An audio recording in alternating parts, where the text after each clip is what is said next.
All right, I'm recording. Test, test, test, test, test, test, test, test, test, test. Hello. So, Garrett, this is Let's Play of Rust specifically just for you, so we can give you a tour of our base. Um, we have a lot of aboriginals, as Nick calls them. They're in chat that we want to kill. This is our first base. Nick started out making this, and we put a little bridge here that is basically like the Walter phrase, like you have to cross through the bridge in order to get anywhere, because here, look, check out all these barricades. Blocks you from climbing through the river. And off in the distance, you can see our main tower of Saruman. We'll get there, the Dark Tower. Look, the toll road's open for business. There's no locks on these doors, so you can come right in. And this is where Nick will be the security guard booth person and require tribute. Dude, that sounds boring. And then you come in here, and this is Nick's wonderful drawing. Bah, Billy Goat. And this is how you would get to Nick's base. Look in here for some. Whoa! Billy! That actually made me jump. That's Nick in his raiding armor and his censored pants, because he has the pants in the wrong slot. Anyways, we'll come back to that base sometime. Billy's gonna follow us around. So, Rust. Nate, real quickly, for the record, Garrett, you're the one who coined Aboriginals, so I don't want to take credit for that. Nick gave you life, Garrett, so you owe him. But anyways. That's my sign, yeah. Here we are in the desert. We're basically like the only ones that have a base in the desert for some reason, because everyone else is like afraid to come down here now. We're like the bullies. And basically, when you die, you lose everything. So here, this is an example of one of the resources in the game. You chop it, and you get different types of stones and stuff, and you can make all the items. And you don't have all the recipes at the beginning, so you have to go find them in barrels. So it's actually makes it even harder to be a noob, because you can have no recipes. This is how you get wood, just by chopping it. And these rocks don't do anything, they're just blocks, but these rocks here do stuff. And that's what I call Mount Everest up there. It's pretty cool. You can pick up, they just added this where you can like pick up random logs on the ground. So here's our base under construction. Of course, the shadows look a little weird on it. But we're trying to make it like stronghold. So this is the gatehouse. And this is one of the towers, the side towers here. Nick helped me build it up. And here's the main gate entrance here. And so basically these have code locks on them. So like you have to have the code to get into the base. So you can see this lock here. And then once you lock it, you can change the code to whatever you want. And then if you see on the bottom right of my screen, building privilege, which is over here, that makes it so no one can build in our base except for people that have access, and you get access by having cupboards. So here we are past the gatehouse. We're in the main courtyard here. So basically we have like an outer wall and like 6 towers that we're working on building up. Like obviously it's still a work in progress. And then the main tower itself is like 9 stories tall and it has like 3 different layers. So that's pretty cool. So you can jump up the gatehouse here and get it right into the base, or right into the sniper rooms here. And basically you can like look through here and like shoot at people. I actually used this 2 days ago when someone, like a raid group, attacked us and we were like hiding in here. And so we were using these fortifications to defend ourselves. And it's supposed to be like, you know, like thatched roofs and stuff. And there's a little lantern you can turn on. And this is a side sniper tower. Basically, we've designed this to be like capturable, not very well protected, but the thought is here that we would spawn in here when during a raid and flank the enemies. So if they're trying to go after our main tower, because it has all the loot in it, basically we could spawn at these sleeping bags here, and we're gonna have like some chests that Nick set up with weapons in them. And you come up here and you open the door, close it behind you, always close it behind you. Come in here and there's going to be chests with guns and stuff. And so basically we'd grab it and then we'd run to the fortifications, which are right through here. And you'd be able to like shoot at people like trying to chip through the wall or throw C4 or something like that. And then you would close the door and there's another window over here. And basically you want to always have your back walled off, and you want to be able to like strafe behind the windows and stuff, because like basically you can die in like 2 shots.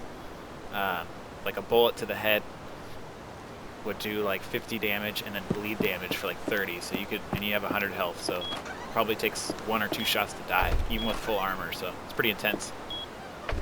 So that's that. And then this is a little side gate, and this lets you get on top of the gatehouse, so we can like fortify it later. And then you could even come up here and like fight up here, but it's kind of dangerous up here. And then if you even touch this barricade, it'll hurt you. Ooh. And it'll slow you down. So barricades are really strong in this game. So this room in here is where we get that building privilege. Basically, this is a cupboard, and the cupboard allows you to build. And we have a couple of those. That's not the main one. So it's kind of cool. If they took this whole tower and took the cupboard, they still couldn't build everywhere. It only extends the range because we have the main one in the main tower. So I'll give you a little tour on the ramparts real quick. These are all work in progress. People can place ladders. That's the only thing they can build on your base. So we have all these overhangs that would, if someone put a ladder on the wall, they couldn't get up here and then like above and all that. So that's why you see all these weird overhangs to stop people from laddering in. The last raid, people came through this tower because I hadn't put a roof on it yet. And you can see the different levels of finishes. Like this is thatch, so it's only 5 health. It's pretty weak, but stone is 500. And we still have to put like locks on these and stuff, but eventually we'll get fully like locked in. And people, when someone raids the base, they'll basically have to pick a door, you know, and devote resources to getting through doors. So here's another tower.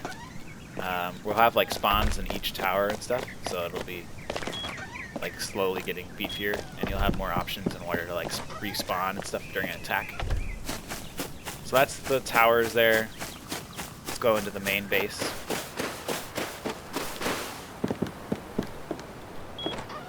So this is just like an outer wall here, outer curtain wall. There's really nothing to do in here. It's just really to trick someone to think that they can blow through this wall and then get into the base, and then they're going to see this and be like, oh great, now I have another wall to get through. And then look, they come in through another wall, and now there's metal. This is like super armored, so they can't use pickaxes through it, they can't chip through it, they have to like basically use explosives, and it takes about 3 explosives or 6 rockets to blow through one of these. You can see it's already kind of damaged still. And this is our stone and wood chests, where we basically have some reinforcement or have some materials to reinforce our building. And then this is some furnaces, and furnaces are like smelters in Minecraft, but they take longer and they take wood and they generate coal. So now we're in our main lobby, or our foyer of the base, and at this point the raiders would have to pick left or right, and if they pick left, then they go into the furnace room. This is where all our metal is, and our raw materials. If they go right, they come into this room, and now they're in another chamber that they have to blow through. So they have to climb up this ladder and throw C4 on this door and blow through this door. Now they're finally into some loot, which there isn't really much of anything in here, so they're going to be a little disappointed. I'm going to take this C4 with us, because that's dangerous to get down here. After that, they can spawn here as well. After that, they have to blow through this other wall, so C4 takes an hour to make per C4, and 3 C4 per wall, so can you imagine how much time they have to devote to getting through this? It's like a lot of crafting, so people are that crazy about this game that they would do that, but they definitely have to commit a lot to getting not much yet. Then they come up here, still nothing in the chests, it's only like crappy stuff. And then this is where our cupboard lives, the main cupboard that gives you access to build, because if they had access to build, they could basically start adding their own walls, adding their own doors, adding locks, and they could basically like screw over a base by like blocking access and stuff. Another spawn point. Here's another door. So this is a cool spot. This is what I call this. We call the sniper tower. This is where we have all our good loot. See another C4 down here. So that's 3 C4. We're doing pretty good. And then our weapons. So, and we have some food in there. You can see when people log out, they actually like sleep on the ground. You can like full loot their bodies and stuff, which is pretty crazy. And then these are all doors that go to our like 360 panoramic like sniper tower, which is pretty cool. And this, hey, look at Billy's posted up. He's a vigilant guard. Look at him. Anyways, you can see the top of that tower we were in. It's got all spikes so no one can climb up it. And basically we can have a shootout up here with a bunch of people. And we actually did have a shootout a couple days ago with like 4 guys. And they ended up laddering in here and like killing us, which was crazy. But we've learned from that since, so now we've locked all these doors. So people can't just like open them, because before they didn't have locks on them. So now we're going up to another floor. We're like 1 floor down from the top now. And this is our research table. We can learn new plans. This is a like crappy half block that we can kill in desperation. That way they can't get up this door without a ladder.